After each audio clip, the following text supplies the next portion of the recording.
everyone, and welcome to the second edition of the Manchester United Rumours.co.uk podcast. First of all, I'd like to apologise for not being able to get one out sooner. With a few things going on, and me and Tony have not been able to get it together as quick as we'd like to, but we're here now.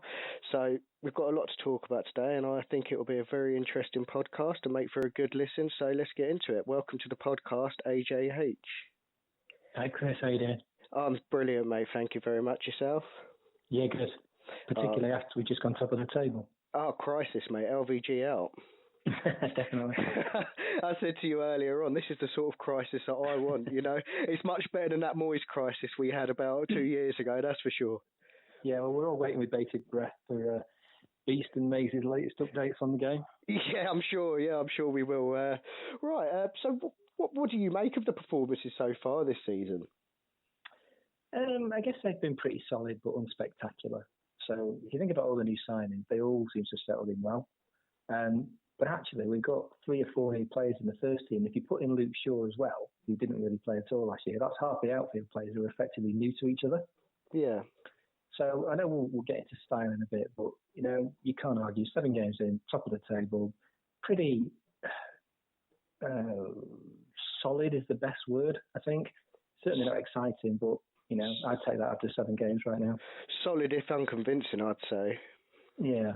We don't look like we're going to concede many, but I mean, what I will say is I did mention in the last podcast that I thought personally that at the beginning of the season, you're always going to get players coming back at various stages of fitness, and some have played more over the summer than others. And once you do get those players up to scratch and up to full fitness, hopefully the goals will come. And I think it has been proven recently. What would be our goal average in the last 4 or 5 games? Maybe 2.5 a game or something. Yeah, it's funny because I think last year and this year everybody's been banging on about the lack of centre-backs and we're all doomed, Blind is a nightmare and so on. But actually, conceding goals have not been an issue. We had the 4th best defensive record last year. We conceded 1 more goal than Arsenal in the Premier League, renowned for being pretty tight at the back. And this year, after 7 games, we've conceded 5 goals, which is the same as Spurs and Everton. And would you believe Watford? No one else has conceded fewer. So our issue last year and up to the last couple of games this year, it's just been not creating enough chances and not scoring enough goals. I totally agree. And obviously we'll go into the style part now, and this sort of feeds into that. I noticed a massive change last season after we played Leicester 5-3. I thought before that we looked like we were scoring loads of goals, but we were conceding a load of chances as well. And I thought Louis van Gaal, I don't know, that might have shook him a little bit, and we seemed to go really defensive, and all of a sudden we weren't creating chances and we weren't scoring any goals. We weren't conceding any, like you say, but we just weren't scoring them ourselves. And this is the style thing that I want to get onto you about now. I mean, you said something a couple of weeks ago where you said untraditional. Yeah. Can you sort of go into that a little bit? What's untraditional about it? I guess, so I'm a bit older than you, Chris, a bit. So I started following United in 75 when we were in the 2nd division. And here's a strange little stat here. We got promoted that year with Aston Villa and Norwich. And when we eventually won the league in 93, guess who was 2nd and 3rd?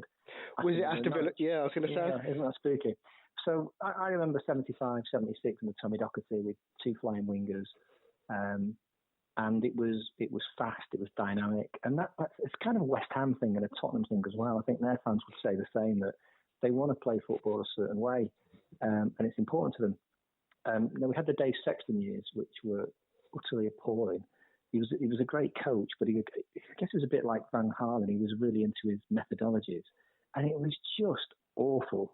And after he went, Ron Atkinson came. And then again, he went back to wingers. It's fast-paced. And it's the United way. We're going to score more goals than you. So if you look at what Louis is doing, let's be fair, it's a bit dull. Yeah. Oh, yeah. It's hard to watch. And, you know, keeping the ball is fine. But if you just pass it about endlessly in your own half, then it's incredibly boring. And there was a couple of examples today. And you know, everyone who watches games will know this. We get a throw-in near the opposition's goal line. And somehow it gets passed back to our goalie. And I really don't understand that. We'll get a free kick that's perhaps just a little too far out for a shot. So we'll take a quick free kick and just pass it around instead of thinking, actually, let's try something different. Let's test the keeper. Let's put the ball in the box. Let's see what the defence are made of. A bit more direct. Yeah, a friend of mine gave me a season ticket for a few games recently, so I managed to get down there because it's not something I do as often as I did. And instead of watching the game, I kind of just watched what was going on. And the amount of times Carrick looked up and couldn't see anyone to pass to because there was no movement, I think that was the issue. So you've got Depay and Marshall who've got huge pace, and they just need to create space and offer options. So if the midfield are looking up and they've got no one to pass to, I think Van Harver's kind of drummed it into them. Right, you don't take any risks, you have to be careful, and therefore people are scared of playing those risky balls. We saw Blin today play a stunner of a ball, but there's not enough of those. So, 55 passes, great. Nothing's happening. You can go and get a pie and go to the loo and come back and they're still passing the ball around.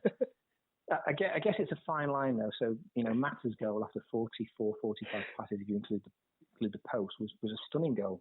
Yeah, it's one of those, isn't it? It's one of those. Yeah. If there's a goal at the end of it, it's great play and it's an amazing goal. But if it's 44 passes and then it ends with a throw-in for the other team, it's just like you say, it's untraditional and it's boring. It's very, very boring.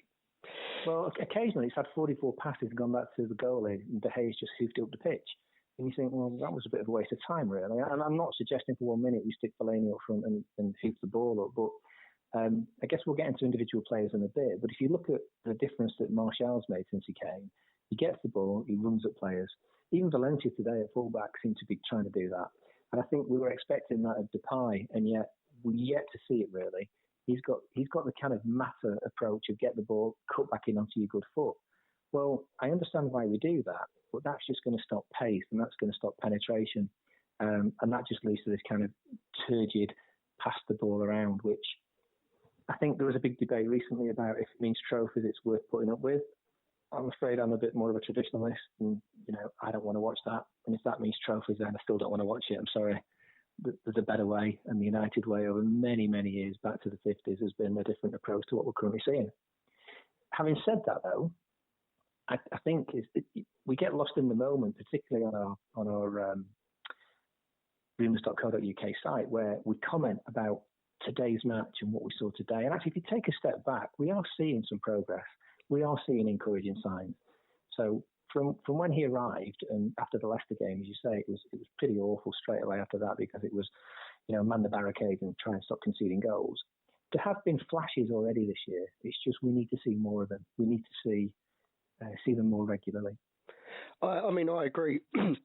I think that's why Martial's come in and he's given the fans such a lift because we seem to have that attacking player that's direct. He wants to get the ball. He wants to run. He's willing to run the channels. And when he gets it, his first thought is getting towards the goal.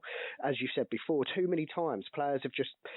Another thing, going back on your throw-in thing, is I've noticed that with corners as well. We're taking short corners and it will seem to be Depay will go out there, take a corner, he'll knock it to Mata. Mata will give it back to Depay. And then, I've lost count the amount of times in the last 2 or 3 games where we haven't even managed to beat the first man after he's put it back out. And he's just like, well, just put it in the box. We've got all our defenders up now. Put it in the box. And I guess you do wonder what they've been trained at. And I think, Louis is very clear on his philosophy and this is the way he does it. But, you can't argue. We're top of the league after 7 games. We've had some short spells of cracking football. If his view is, look, we need control, we need possession, we need to stop conceding goals. And once we're comfortable and we're doing that without having to think about it, that's when we'll release the creativity.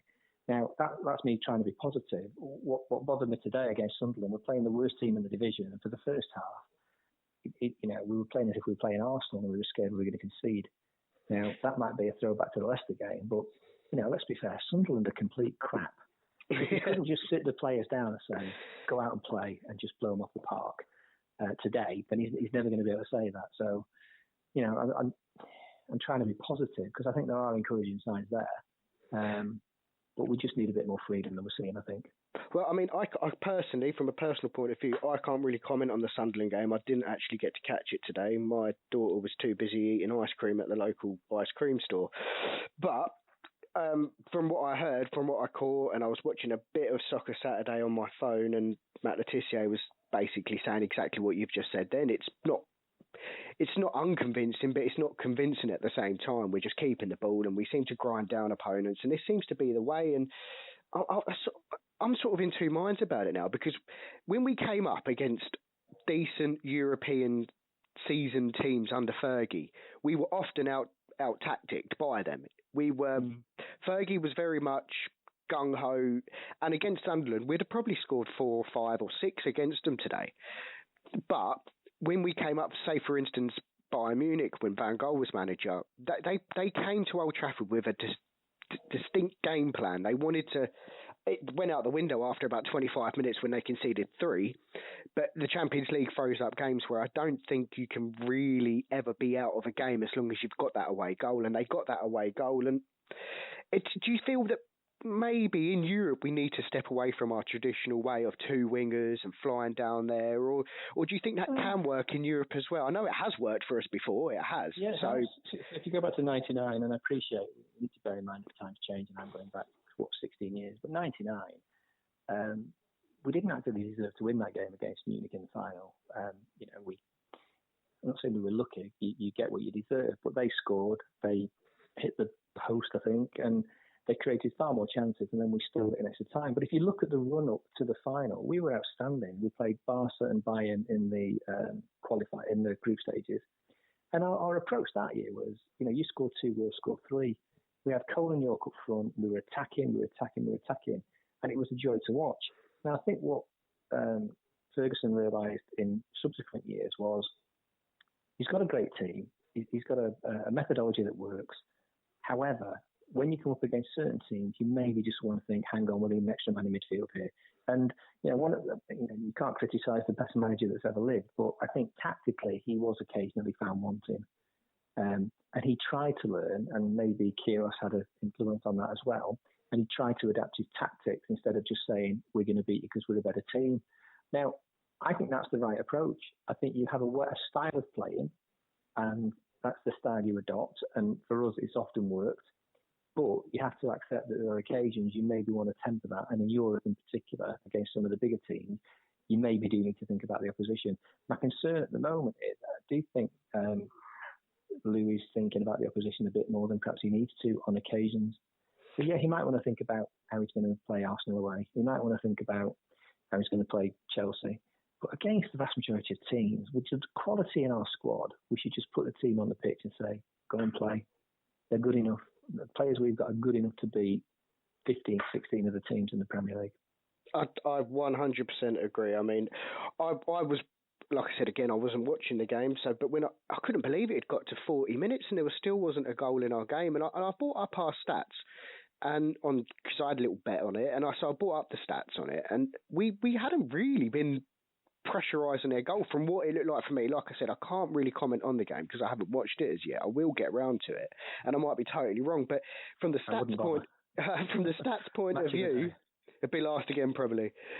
From the stats point of view, it just looked like we weren't really. There was no emphasis on getting forward. I mean, I don't know.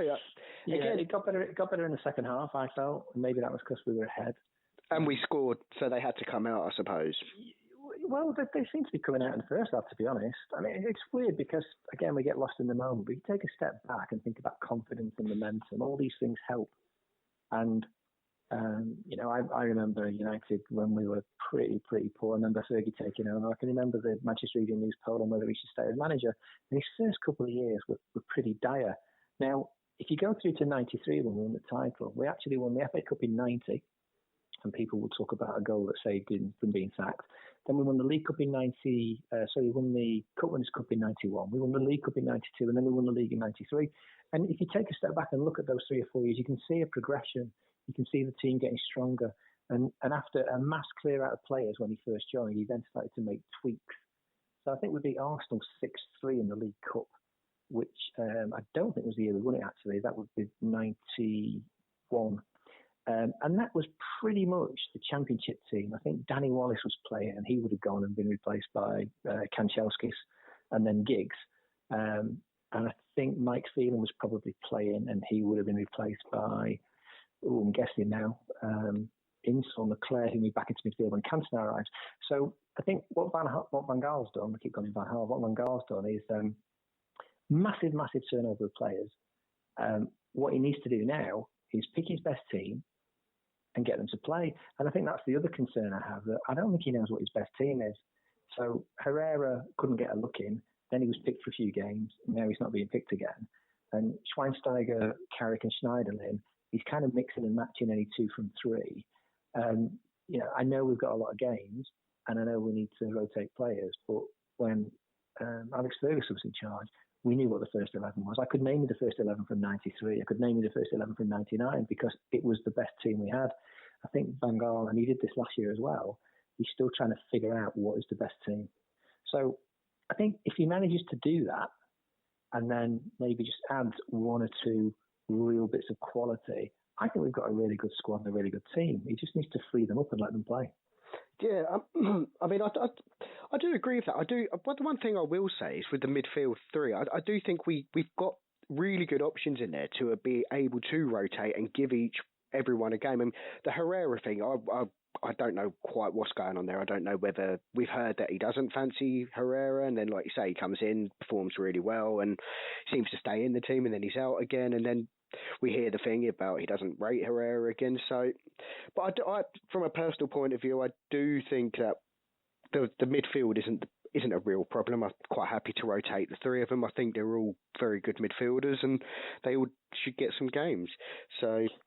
But here's an interesting point, because on this very subject we're talking about, if you ask 20 United fans who their players of the year are so far, I reckon the vast majority of them, if not every single one of them, would use names like Shaw, Darmian, Smalling, who are all defenders. Blind, maybe, although it's been getting a bit of stick.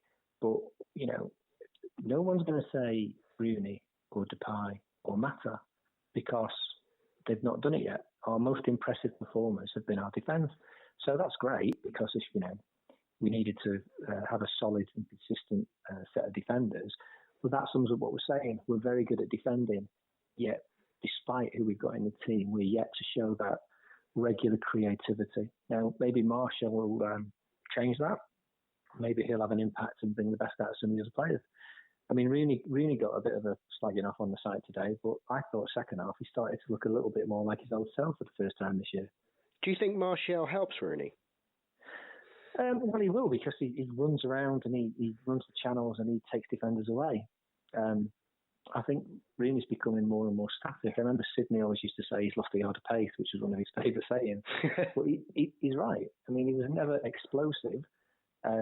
He has lost some pace, and therefore, if you're looking for people to run behind, it's not going to be Wayne, is it?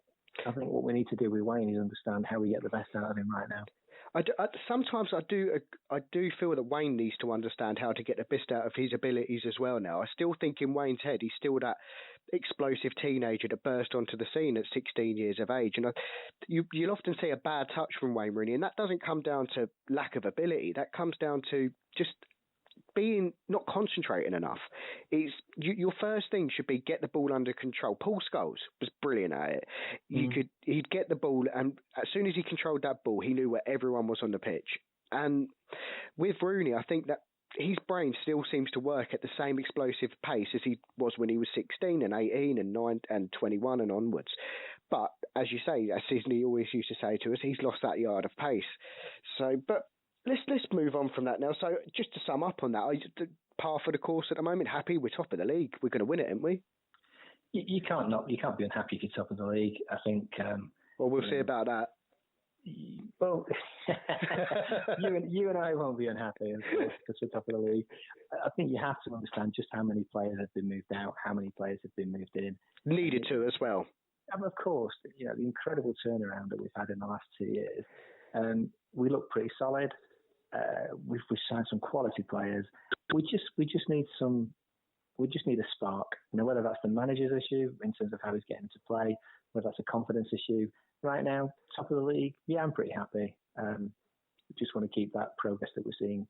Yeah, I agree. Like you say, top of the league, we can't really moan. I'm sure we will, but we can't really whinge at that. Our transition's going a lot better than Liverpool's, put it that way. Yeah, here's a quick. I had my anorak out this morning, Chris. So there's people been going on about Alex Ferguson's last few years, how we were crap under Fergie, and people forget. And it was a bit tough because he was wringing what he could out of his aging squad. But in his last 4 years, Alex's team scored between 78 and 89 league goals, which was pretty par for us. We scored between 70 and 90 generally, so 78 to 89 is about right. With Moyes, we got 64. Interestingly, under Louis, the first year, we only scored 62. And since we won the title in 93, we've only scored less than 70 league goals once under Alex Ferguson. So, again, it just reinforces that he's brought some control, but at a cost of attacking play, at a cost of excitement. And for some people, that's okay, because they want to win, and winning takes precedence over everything. So far this year, we're looking better now. After 7 games, I can't remember. I'd have to look it up. Scored, 15 or 16 goals, I think? I think it's 15 goals or 16 goals we've scored, and we've conceded 5, I think, in the league. We've scored 12. I've just looked at it while we're looking. But even so, 12 off 7 isn't great, but there's only 3 teams scored more, so it's not been a particularly impressive start across the whole Premiership for goals scored. But as I say, we're seeing progress. We just need to see that progress carry on. Yeah, I agree. Let's really kick on now. We've got a couple of really tough games coming up, and we'll see where we are. We'll go into that a bit later, though. So you mentioned it, the Fergie years, and when he first took over and stuff. So you emailed me saying that you really wanted to talk about the youth policy of the 80s and the 90s, and you had some interesting stats, and you actually said some that might surprise me as well. So go ahead, surprise me. Yeah. Well, we've had a big debate, haven't we? Particularly about Wilson not getting a chance. And obviously last year we bloodied McNair, we bloodied Blackett, Pereira's just had a game. Januzaj was in and out and has now been sent on loan. And I think this is a bigger issue than United, actually. It's probably just the way the game's changed. But we've had a homegrown player in our matchday squad for every game since 1937. Wow. 3,700 games, which is a pretty impressive stat. Is that just in the league, I take it, though? Or is that... Yeah. Wow. Yeah. That's still a very, very good stat to have. Yeah, and if you go back to when Fergie took over, he was very unhappy with our scouting and our approach to youth, so he completely revamped it. And whilst everyone knows about the class of 92, which I'm sure we'll come back to in a minute, he was never shy giving youngsters a chance, really. So it's probably caused by injuries, and I'm conscious I'm older than a number of posters, so Redman and Schmidfield will remember this, but there was that Fergie fledglings, as they were infamously named. That was his first attempt. So players like Lee Martin, Tony Gill, Mark Robbins, Russell Beardsmore, Daniel Graham, all got chances. And of course, it was Mark Robbins whose goal versus Forest in the Cup allegedly saved Alex's job when we went on to them in the Cup in 90. And Lee Martin scored the winner in the final. And Russell Beardsmore, Mark Robbins and Lee Martin all made over 50 appearances. So that's a pretty good career at United before they went on to do other things. And of course, most of the people remember Clayton Blackmore, although he was at the club before Sir Alex arrived. And then you get to the 90s, and we had that ridiculous situation where we had 5 or 6 players come through at the same time. So Giggs, 2 Nevilles, Beckham Scholes. There was also Robbie Savage, Keith Gillespie, Ben Thornley, John O'Kane, Terry Cook, none of whom really went on to do anything with us. Gillespie obviously had a brief career with us before going to Newcastle. Now, I don't think you'll ever see that many players come through at the same time, not of that quality anyway. But of course, it wasn't just them. Everyone remembers the class of 92, but we also had Wes Brown, John O'Shea, Darren Fletcher. Johnny Evans? Yeah, Johnny Evans. So here's a question for you, Chris. What did Darren Ferguson, Luke Chadwick, Ronnie Walwark, Darren Gibson and Kieran Richardson have in common?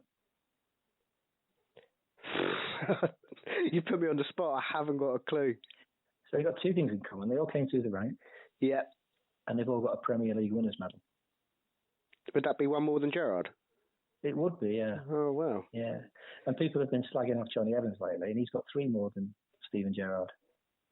John O'Shea's been getting some stick this last week. He's got 5, as does Wes Brown. Now, the point I'm making is these aren't superstars, but they're players we brought through who served us loyally for a number of years, and in good teams did their bit. I mean, John O'Shea was played all over the place. And yeah. He's got 5 Premier League winners' medals, which is stunning. There was a study looking at the top 50 clubs for bringing players through who were either still playing at that club or playing in one of the big 5 European leagues. So unsurprisingly, Barcelona are top. They brought 43 players through. 13 are still at Barcelona and 30 are playing at another big club. And most of the British English teams are rubbish. So Chelsea and City are right down at the bottom. Arsenal are 9th. United are 2nd of the top 50 teams in top 50 clubs in Europe. So there's 36 players we've brought through. 12 still at United, and 24 are now playing for another club in one of the big 5 major European countries. Now, what's interesting for me is we developed twice as many players for other clubs that we've kept for ourselves. Sorry. No, carry on, mate. Sorry, you carry on. Well, we had a brief conversation, I think, a long time ago, that there's actually a full Premier League team of ex-United players now playing for other clubs in the Premier League. They come to our ranks. We then sold them on, and they're all making great livings playing for various clubs in the Premier League. Maybe not of the United quality, and that's probably a subject we want to talk about why, but we are still bringing players through our academy. They're just not quite making it into our team. Sorry, mate. Just to elaborate a little bit what I was going to say. I remember reading Fergie's first autobiography. I think he's bought about 20 since then. But his first autobiography, and he always mentioned that was a nice little earner for Manchester United. They were able to sell youth players on for decent money. The clubs that bought them always knew they were getting a youth player that had been schooled correctly, had a good attitude, and actually had ability. And so Fergie mentions that himself. He knew that not all of them are going to make it. For every Paul Scholes, you're going to get a Robbie Savage. For every you're going to get players that obviously don't quite cut the mustard. There was a young lad that everyone had high hopes for. Giggs always speaks about him. It was in the youth ranks with him. His name eludes me now.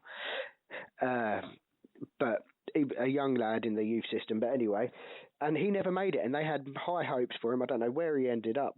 So obviously yeah, there's been a few that we've seen over the years that we all thought would make it, and then for whatever reason they just shipped on somewhere else. Now we obviously aren't close enough and we don't see it, but those stats say that we've kind of kept 12 to ourselves and sent 24 elsewhere. So 1 in 3. I think that's a pretty good hit rate. But it's not bad. The worry is, I don't think we're seeing that now. So if you look at our current homegrown players, or listed as homegrown players, they include Phil Jones, Michael Carrick, Wayne Rooney, Morgan Schneiderlin, Chris Smalling and Ashley Young, none of whom came through the ranks at United. So they were homegrown elsewhere. The only players coming through our ranks who are getting a sniff at the first team are Sam Johnston, hopefully. I'm not sure he will now, but I think he should get a crack. Wilson, who we touched on before, McNair and Pereira. Possibly Blackett, who's gone out on loan. But can we say with confidence that any one of them will nail a place down and become a first teamer? Maybe not a superstar, but Wes Brown or a John O'Shea or a Johnny Evans, someone who gets 3 or 5 winners' medals because they're able to do a shift for us in a position, they're able to contribute as part of a bigger team. It would be nice, wouldn't it? But we've not seen it. If you try and think who was the last player who came through the ranks, who's managed to nail down some semblance of a first team place, I'm struggling. Johnny Evans, maybe? I was going to say Johnny Evans, probably. Really? Yeah. I mean, yeah, I'd say Johnny Evans, Kieran Richardson, maybe. Johnny Evans, they sort of played, well, Johnny Evans played obviously a lot more than Richardson, but like you say, players that actually had a career at United for a while. Yeah, I can't pass Johnny Evans, which was a long time ago now. I mean, what is he now, 28, something like that? So he broke into the team. I remember I was in Amsterdam watching the Amsterdam tournament, and he scored in that. And I had high hopes for him. Obviously, I'd seen this lad score, and he'd played brilliantly in that. And he went out on loan. I think it was to Sunderland. I think he got their Player of the Year twice. He did, yeah. I think when Roy Keane came up, they actually offered us something silly like £9 million back then as well. We're talking 7-8 years ago now, and they actually offered us big money for him. And Fergie turned him down and said, "No, I'm not going to." He's one for the future, and for whatever reason, it didn't quite end the way that obviously Johnny would like. He did have some good moments, and he unfortunately had some not so good moments as well, shouldn't we say? There was a year, even when I think the last year of Rio and Vidic, when he was probably our best centre half. So it is interesting to think about what happened, because he did look somewhat skittish in the last year with us. He did look like an accident waiting to happen. And again, it's weird how a player can look quality 1 minute and then not seem to have a clue the next. Very odd. I think the worry right now is that despite our kind of history and tradition in this area, it is a long time since a player came through. And I do think we're potentially getting left behind here. We've had the discussion recently about City's Academy. We have a couple of our players sending their sons to the City Academy. Andy Cole was one, wasn't he? Yeah, well, Van Persie sent his son there as well. And it's just an appalling situation to find ourselves in, that, you know, you're going to send your son to your major competitor across the city because they're owned by the richest man in the world, but they started at the bottom and they decided, right, we're going to do this from a grassroots level. Now, we don't know whether that will work. I think there are other issues at play here. You're now only able to attract the very young players within a certain geographical distance of the league. So the days of finding someone who, you know, lives in Southampton and bringing them up to your academy at the age of 10, I think have gone. But even so, if you don't have the facilities and you don't have the right coaching staff, then you're not going to deliver the right talent, are you? No. I mean, was it Matt Busby that went to Duncan Edwards' house in, where did he live? And knocked, wherever he lived, but I know it wasn't quite Manchester, and knocked on his door and got him to sign a contract in his pyjamas or something. Interestingly, Ferguson did the same with Ryan Giggs, didn't he, on his 14th birthday? Yes, he did, yeah. And said, you know, we want to sign you, because he was on City's books up to that point. So I do think, you know, we should be proud of what we've done, and the statistics right now say we've still got more players playing in the top 5 leagues in Europe that have come through our academy than any club other than Barcelona. The worry is, not many of them are playing for us. and it's diminishing as well, isn't it? I mean, City have got the ability that it seems that they're on the up, whereas we're either resting on our laurels or have totally ignored them, to be honest with you. And as you said, there's not really anyone that you can say he's going to be a great player when he's older in the next 2 years. Well, that's a really good question, Chris. Now, when we were talking about what we were going to talk about, one of the questions you asked was, are these players good enough and will they make it? And when I was just thinking about how to answer it, I actually thought, well, we don't know because they're not getting a fair crack. And the Wilson debate I find really interesting. So, you know, the kid's breaking records and looks an absolute star at under 21, but people are quick to say he's not ready, he gets in the wrong positions, he's just not good enough. Well, we don't know that. Let's give the guy a chance. There are very few Ryan Giggs who walk into the first team and look like they belong there. Martial's another one. You know, he's come from France, he's gone into the first team, and he looks a natural. But that rarely happens. I'd even go as far to say that when the class of 92 finally got their chance in 95, 96, they'd all had a few games, and you didn't think, wow, these guys are superstars. Yet, when they were given a solid run in the team, certainly Beckham, Neville took their chance immediately. But people forget that Nicky Butt was picked ahead of Paul Scholes initially. Yeah, well, I don't think Fergie rated it. Scholes was a bit later coming to the party because he was a forward in his youth days. And then he moved back into midfield and found a whole new role for himself. So I just think we're back to this, making a decision about the moment. And we're very quick to, you know, Pereira scored a great goal, therefore he's brilliant, therefore he should play. Well, no, he scored a great goal, full stop. Yeah. You know, Wilson played and looked rubbish, therefore he should never be picked. No, he played and didn't play well, full stop. Give these guys a chance.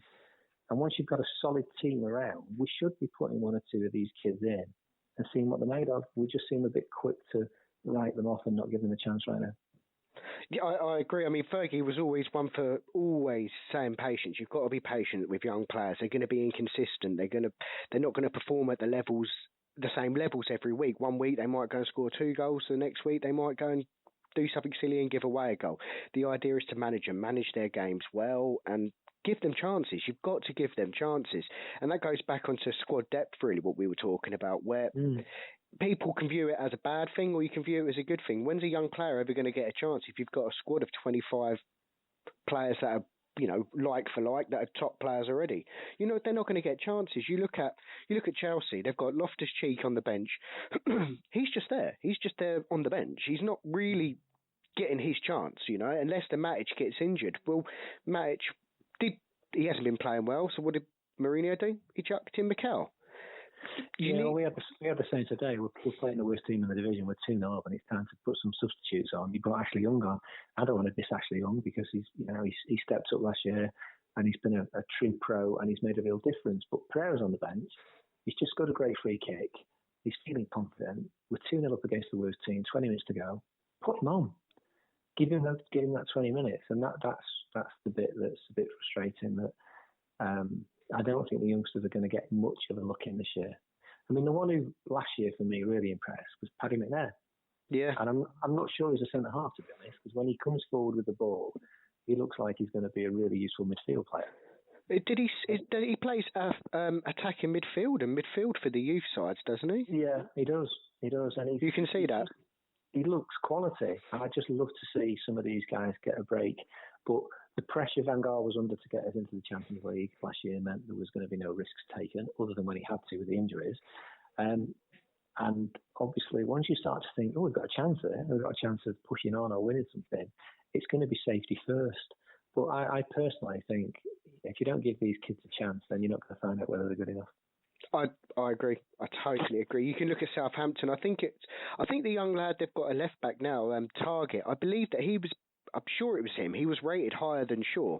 He picked up an injury and then Shaw came in, and well, from then on we all know what happened. So they've got to be given chances, and some surprise you, some will surprise you and really kick on them. But they need that chance. They need to be given that chance, and that confidence that they can have a bad game and still get that chance again. That's what they need.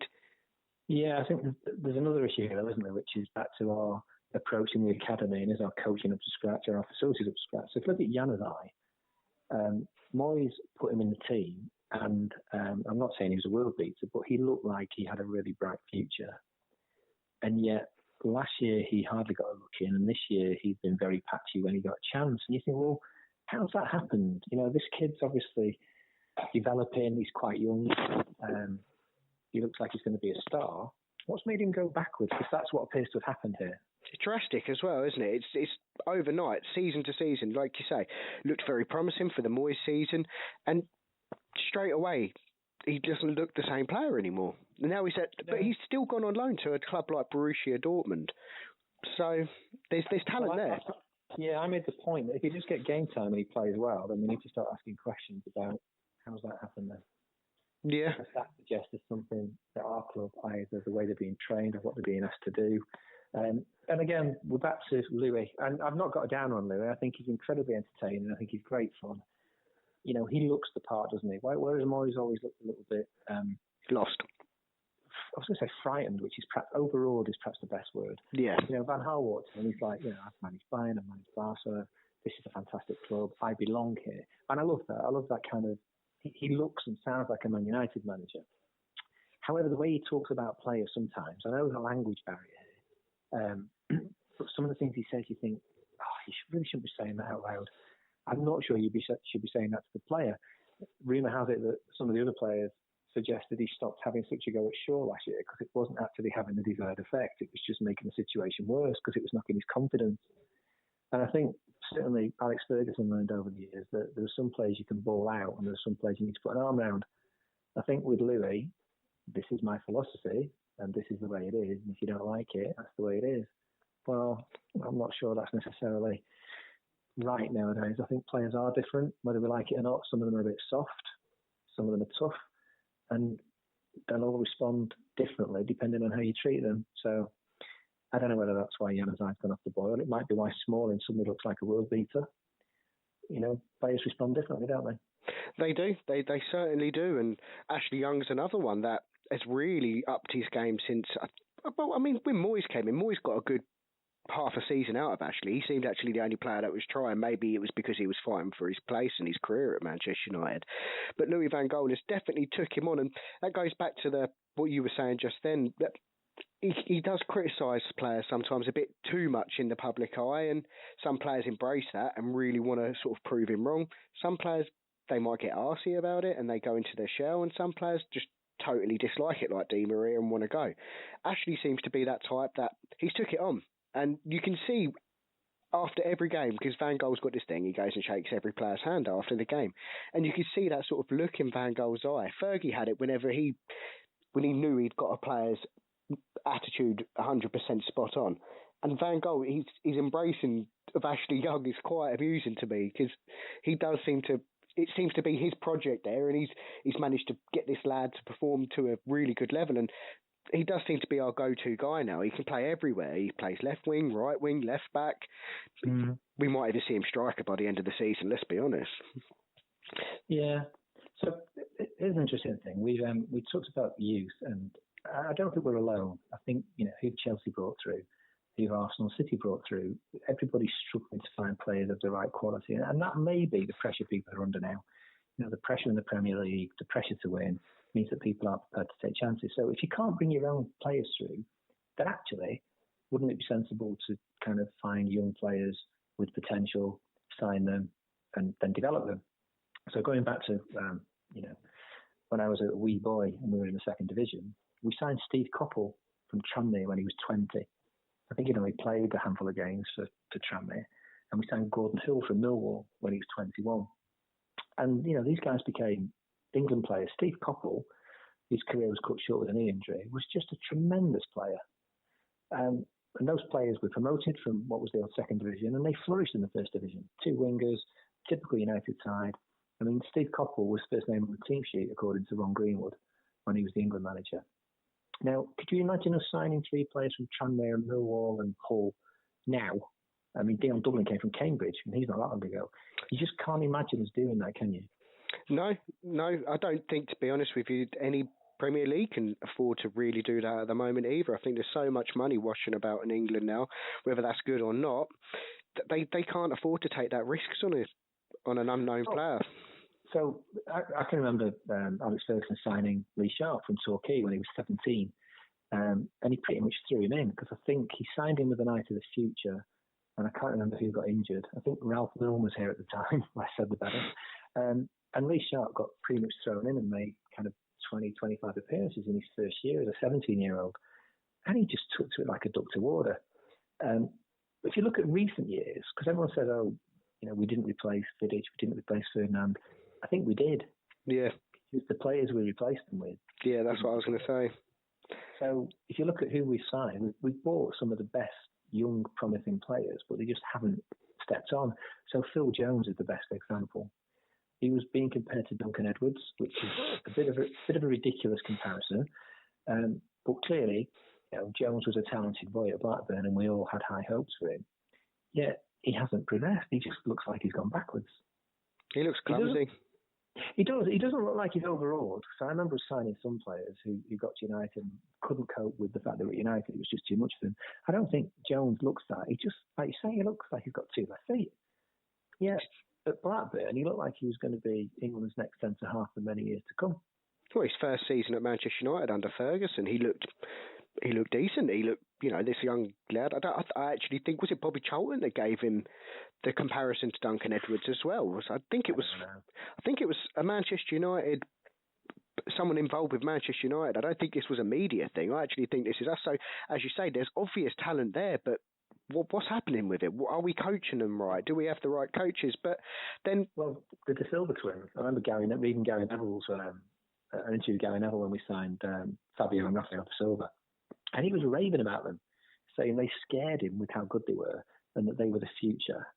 And yet, one hardly featured at all. And whilst most of us were sad to see Rafael go, he was still incredibly raw and hadn't addressed some of the kind of shortcomings in terms of, people forget he got himself sent off in the European tie, which cost us. Yeah. Again, we signed these 2 massive potential youngsters, and yet they've both gone on the way. We signed Zaha and then sold him back a year later. Bebe, God knows what was going on there. I don't think we need to get into that. I think there might have been some things that... Yeah. I would have included Smalling on this list this year. He's been a revelation, hasn't he? He just looks massive this year. He's just been dominant. I don't know what's happened. I'd like to give Van Gaal the credit for that. Yeah. And, we've given him the credit for Ashley Young. If he can do the same with Phil Jones, then you suddenly start to feel that actually this guy's got something about him. He's bringing the best out of the players. And Smalling, you say, is a great example for someone, hopefully, like Phil Jones to look to think, well, actually, there are players that do kick on. Let's just hope that Phil Jones, I don't think it will happen, unfortunately. I think Phil Jones' time is running out at Manchester United fast. But hopefully he does fulfil the potential that we clearly saw in him to pay 16 million for him, that's for sure. And then, like you say, there's ability there, and maybe the coaching staff needs to be a little bit questioned there as well. Are we, because like you say, we have these players, they come in, they look very good, they perform well for a consistent period of time, and then it's that stage where once consistency needs to be found, they tend to go backwards again. I think you'll see Jones partnered with Smalling very soon and Blind moving to left back. This season, you think? Yeah, very soon. He's fit, isn't he now? He is fit. Well, he's got to get a match fit, but yeah, he's not. He's obviously, he came on as a substitute today for the last kind of 10 minutes. Oh, brilliant. I don't think Van Gaal trusts or rates Rojo, and I have to be honest, neither do I. No, neither do I. And I think for Van Gaal, it's all about trust. I think he trusts Blind, and I completely agree with him. I know he gets some stick, but is it only me that thinks he looks like Jon Snow at Game of Thrones? Someone said this to me at work the other day, and I'll be honest, I don't watch Game of Thrones, so I can't really comment on it. But someone did say this about him, and yeah, but I can't comment. I don't know, but I have heard that comparison mentioned before. Well, I think he's been an excellent purchase. He's never going to let you down. He can fill in lots of different ways. I know he's got some limitations, and one or two posters keep telling us what they are. But I think he's been far better than they were expected at centre half. He's our new John O'Shea. Players that you need. Yeah, I think he's a step up in quality from John O'Shea. No disrespect to John, he obviously 5 Premier League medals. But I think he'll stick him at left back, and he'll hope that Jones and Smalling can produce that partnership that we all hope that they could. Yeah, I mean, I wasn't giving him the comparison saying he's as good as, but what I mean is he's our new utility man, as you have, if you like. Some players don't like Phil Jones. I believe that hampered his career at Manchester United, being that sort of utility style player. I think with Blind, he's quite happy to fill in at left back, centre back. Well, he seems to be anyway, and he performs at quite a decent level wherever he goes. I mean, I've never. There might have been a few times where he's made a few mistakes here or there, but I can't think of a single game where I thought Blind lost us that game today. It was his fault why we lost that game. Again, he looks a United player to me. Just the way he carries himself. He just looks like he's happy, he's comfortable, and he fits in there. And I think that's important. Yeah, and unfortunately, I think Herrera looks like a United player as well. And God, I hope we keep hold of him because he seems like he's got a great attitude, and he seems to really enjoy it at the club. And a player like him, how long is he going to be willing to be in and out of the team? I don't know.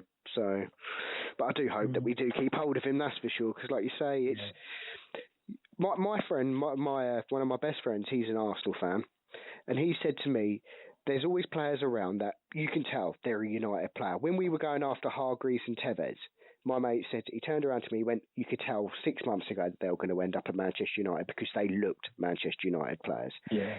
And I agree with him. I agree. There are certain players out there that you just think they would be perfect fit, attitude-wise and everything like that, to fit in at Manchester United. And I think we've got quite a few of them now.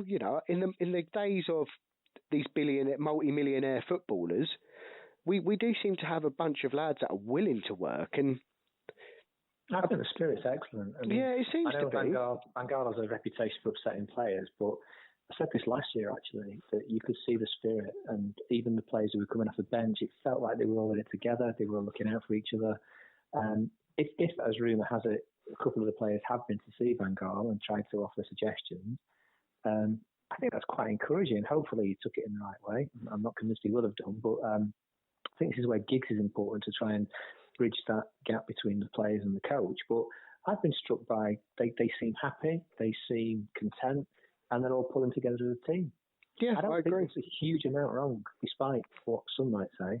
I don't think, again, going back to 92, we lost the title to Leeds, and I was at Anfield the day we lost it. That was entertaining amongst the Liverpool fans.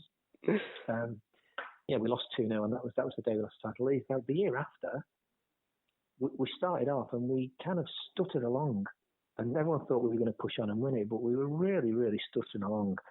Then we signed Cantona in November, I think it was. I don't think there was a window then. And everything changed. That one player just completely transformed the club. Now, I'm not saying we need one player, but sometimes something clicks. And I look at our team and I think, not sure Mata should be out wide right. I think that's limiting us in terms of pace. If you stuck some pace on that right wing, then you've got pace on the right wing and left wing, and you've got pace in the middle now. That's starting to look a bit more interesting. And you've got some good central midfield options to try and exploit that. I'm actually quite relaxed about centre-back. I know people will laugh at me, but conceding goals has not been our issue, as we said earlier on. Scoring goals has been our issue. So I think we need to understand how we make the best use of what we've got, and do we need to fix that right-hand side. Beyond that, I think we've got a really strong squad, and we've got some good youngsters who need to get a crack. And they only just loosen those straps and just let the players play. Yeah, and like you say, the only way they're going to get that is if we don't have a squad full of these 15 to 20 million pound bench warmers. You know, that they're not. We don't need them. They're journeymen, if you like. You know, like your Obi Mikel's that are quite happy to sit on the bench and pick up their money and play when they need to play.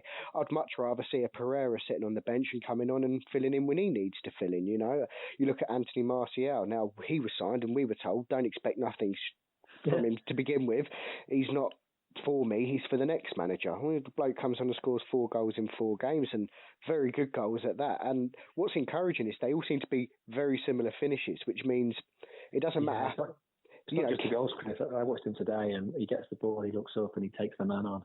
And it was like when we signed Van Persie. I'd always watch Van Persie from afar, but when I saw him playing for United, he just oozed class. Oozes it, doesn't he? You can back to Cantona. I mean, Cantona was one of the 4 players that Fergie said was world class, and I know there was a bit of a debate on the site. I had my season ticket then, and he just walked around that pitch with his collar turned up like he owned it. He was just, class oozed out of every single pore. And it's nice when you see players. I think Martial's he's only young. We shouldn't put burden in, but he looks like he's got a huge amount of class, and he's going to be some player. I agree. I mean, he's got that look when he scores a goal. He doesn't get over ecstatic about it. When he misses a chance, likewise, he has that sort of deadpan look on his face where, right, the next one will come my way and I'll put that one away. I mean, I didn't see him today. I can't really comment how he is, but I know Letitia, he said that for the Rooney goal, he was brilliant. He said it was all Martial for that goal. Yeah, well, he was winger play. He took the defender home, went past him, crossed it. To be fair to Rooney, I know we're in out of time. Rooney's goal was... he's not scored in the league for a long time, and I'm not trying to bash him at all. As I said, he's assured his legendary status, but he basically got pushed in the back, fell over, and kneed the ball into the net, which was, it's a goal, and he gets it, but he didn't have to do a right lot other than just get pushed over by the defender. But when you've gone 12 games in the Premier League without scoring, you take one of them, won't you, all day long? Yeah. And hopefully, you might go and score another overhead kick next week, and they'll all mean the same at the end of the season, won't they, So it doesn't really matter how they go in, as long as they do go in. And I do hope that Rooney was just lacking this confidence because he does seem to be that sort of lad to me where he needs confidence.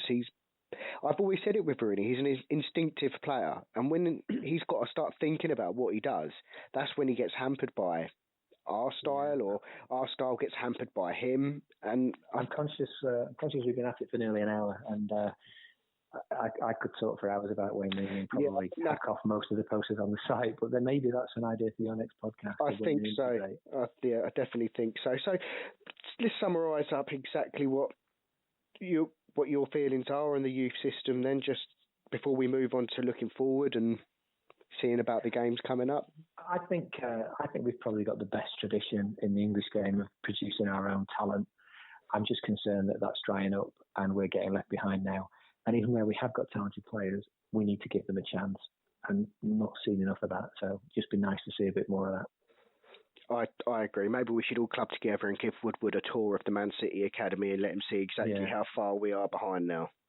So let's move forward then. Looking forward, we've got 2 big games this week coming up, haven't we? I wouldn't say they're must-win games, but if we are serious about making a serious go of either of the competitions, we've got to be winning them, haven't we? I think the European games are a pretty critical one, having lost last time. I think we really need to get that 3 points. It's a league, but you've only got 6 games to play. So, I don't know. I think we'll pick a very strong team, and I think we'll go and try and win it. I think the Arsenal game, I'm looking forward to that because they suddenly hit form as well. I know they lost to Chelsea, but they 5-2 at Leicester today, I think. Yeah, Sanchez got a hat-trick as well, didn't he? Yeah. That's ominous. Yeah, but I don't know. I think we've had a bit of a bogey sign over them lately. I do as well. And I think there's a certain way you've got to play Arsenal. I really do. And I think, like you say, we've got that hex over them. We know exactly how to play them. I wouldn't be at all surprised to see Fellaini play that game. I really wouldn't. I don't think their defenders enjoy playing against Fellaini. And I wouldn't be surprised to see Van Gaal chuck Fellaini behind Rooney. I think he might rest Martial, I really do. Or maybe put Martial out on the right, I don't know. But I've got a feeling Fellaini's going to play that game. But I could be totally wrong. I hope I'm wrong. I really do. I hope I'm wrong. But I think there's a certain way we play Arsenal. And Fellaini, for me, is a really nice guy. And he's really committed. And you can't fault his professionalism. But he's absolutely not a Manchester United player for me. He never will be. No, I totally agree. He's not got that. He seems like he's treading water at the moment to me. He seems like he's treading water throughout the season. Last season he could have gone. He managed to get himself in the team, managed to do well in the team. He's out of the team, and this season he looks... The flashes that I have seen of him, he doesn't look like he's going to ever get any better than he is now, and that worries me. So, especially for the money we paid as well. Well, yeah, panic buy, wasn't it? I think, lungs up to the big man is not something we should ever encourage. No. I don't think he's going to get a place in midfield because I think we're incredibly well stocked there. And even you start to look at number 10, if you think Mata, Rooney, Herrera, I just can't see him playing. But yeah, I'm looking forward to the Arsenal game because you remember last year, even when we were struggling, when we played the big team, we actually had their measure pretty much. Got a good record against them under Van Gaal, I believe. Someone posted the stats recently. Yeah, even when Chelsea beat us 1-0, that was, they stole that game from us. We dominated. We should have won that game. So, I don't know. I predicted on the predictions competition it was going to be Chelsea, Arsenal, United, City. Yeah, at the moment, Chelsea are just a million miles away from competing. They just look all over the place. City, after a fantastic start, have just lost 2. And the form teams would appear to be us and Arsenal and Spurs at the moment. So, who knows? I think it'll be a cracking game. I really enjoy the games against Arsenal. And I don't know. I think I'll take a draw at this point. So what would you go on then? Give us a prediction for the Wolfsburg game. How do you see that one panning out? Because I think Wolfsburg, I believe, have got a lot of pace in their team. So I think we need to counter that with a lot of pace in our team. Myself, I think we'll nick that. Do you? Yeah. Brilliant. I probably hope so. 1-0. 1-0. That seems to be the favoured scoreline at the moment, doesn't it, for anyone predicting a Manchester United game? And the Arsenal game? I think that could be quite a good game, actually. I think it could be kind of 2-2. I think the thing with Arsenal is the team that tends to win that game scores first. If you score first against Arsenal, they start pushing it, and then we catch them on the counter-attack. If Arsenal score first, then we might need to change our game plan up a little bit with that game there. But like you say, they're always entertaining games. And to be honest, one of the first games I look forward to look at the fixture list when we're playing them at the Emirates, just because we have their number and it's always nice to go there regardless. It doesn't seem to matter what form they're in. We always go there and do a number on them. And it's usually a good game because they play football. So they're not going to sit back and even when they come to Old Trafford, they don't sit back like other teams do. You get a proper game of football. Yeah. And, hate Liverpool, hate Leeds, can't be doing with City at all. Hate Chelsea. But Arsenal, despite the rivalry that we have, and I was a season ticket holder through that, I have a grudging respect for them because they play football the way it should be played. And, as you've seen, I know you're a regular on their side, their fans are pretty decent too, to be honest. They're not up themselves. They're a good bunch of people. Yeah, I mean, that's not me, that's CTR, and he's a little bugger, he is. But, I love going on there and giving them boys some grief here and there. Just it's all friendly, and like you say, the fans are pretty much, they're quite a mirror image of our club, really. As much as they don't like to admit it, they are, apart from we just spend money now.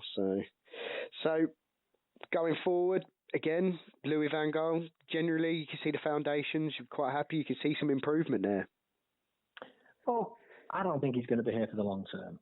So if you think about when we got Moyes, if we'd gone after Ancelotti or Guardiola or Klopp, and I really want to leave Mourinho out of this because I just hope he never comes near our club. Yeah, me too. If you'd gone after a top manager, if I looked at our club and I thought, blimey, this is going to be a bit of a poison chalice, isn't it? Because, you've got some players who are about to leave and you've got some players who don't look up to it. There's some dreadful gaps to fill. Gosh, this might not be a good move. Whereas fast forward a year, and let's assume we make another couple of astute signings.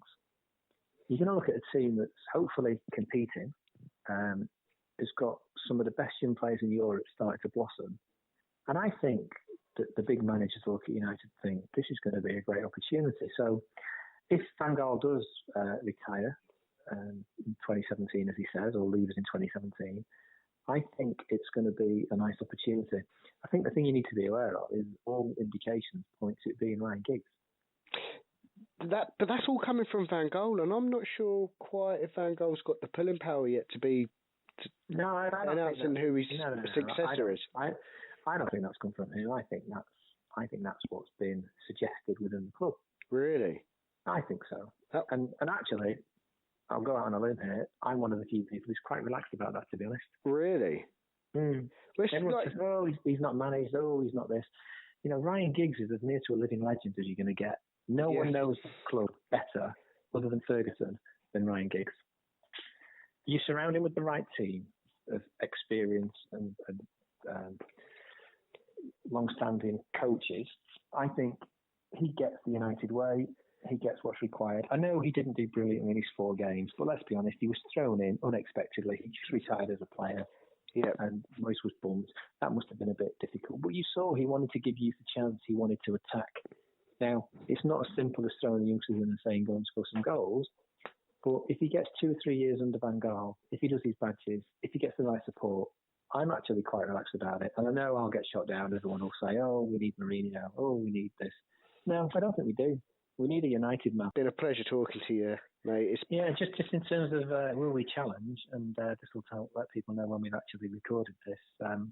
83 minutes gone, Newcastle versus Chelsea, and Chelsea have just scored. Wow. However, they're already 2 behind, so it's 2-1 to Newcastle, would you believe? And that concludes this edition of the Manchester United Rumours.co.uk podcast. A special thanks I'd like to give out to AJH for coming on the podcast this week. And as always, if there's anyone that wishes to come on to talk about anything, please don't hesitate to drop me an email. Goodbye.